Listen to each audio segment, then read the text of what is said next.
These men are among some 100 survivors of the shipwreck. They're being temporarily sheltered in a warehouse on the Kalamata docks in southern Greece. Aid workers told us some fainted when they were brought on shore and were in a state of shock. It's likely that they have loved ones who didn't survive the boat sinking. We got the call about a shipwreck at 4 a.m. and the Coast Guard told us there were 700 people on board. We thought that was exaggerated, but apparently it wasn't. The survivors here said that the women and children were below the decks, and it seems they suffered the worst effects of the capsizing. The Hellenic Coast Guard says the trawler was spotted heading for Italy on Tuesday morning and asked only for food and water as it sped north. But in the small hours of Wednesday, as a Hellenic Coast Guard vessel sailed alongside it, its engines stopped working.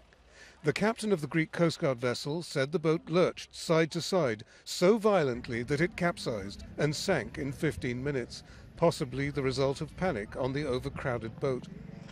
Greece's caretaker government has declared 3 days of mourning, but some here say that politics have played a big part in the tragedy. The Aegean has become a highly tense area ever since Turkey said in March of 2020 that it was no longer going to prevent asylum seekers from reaching Greek islands. And the Greek Coast Guard and Border Guard have been on high alert to prevent them from doing so. Many human traffickers have chosen the long-haul Mediterranean route, either from Turkish shores or from North African shores, directly to Italy, using larger vessels carrying hundreds of people. And the numbers speak for themselves. Some 6,500 people have reached Greece across the sea so far this year, according to the United Nations, but some 54,000 have reached Italy. This lady was one of many local residents who brought clothes. She was turned away. No women's clothes were needed, said the aid worker, nor children's, because none of them survived. John Saropoulos, Al Jazeera, Kalamata. David Yambio was once a migrant who made the dangerous journey from Libya to Italy. He is now an activist and spokesman for refugees in Libya. He says the situation for asylum seekers in Libya is desperate.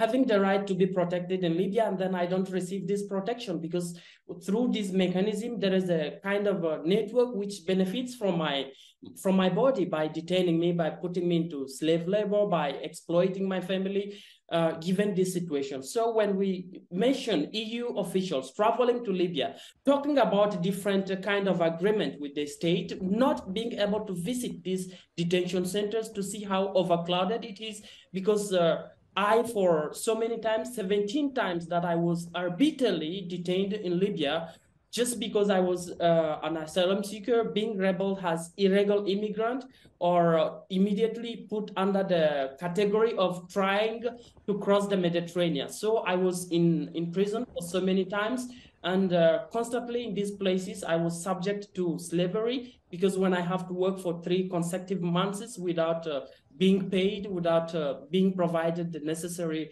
human basic needs, we are talking about, being hindered from accessing food, clean drinking water. This is something that European people cannot stay away from. In the morning, I know they drink a lot of water since they wake up and they have good sleep. Being hindered from being able to sleep, a child who is just newly born and then put, in a suffocating room where they have to endure severe, degrading human violations. So we are speaking in this perspective. That is why we say the EU authorities, the Libyan authorities, are not looking to find alternatives for this situation, because no one really wants to migrate using this journey.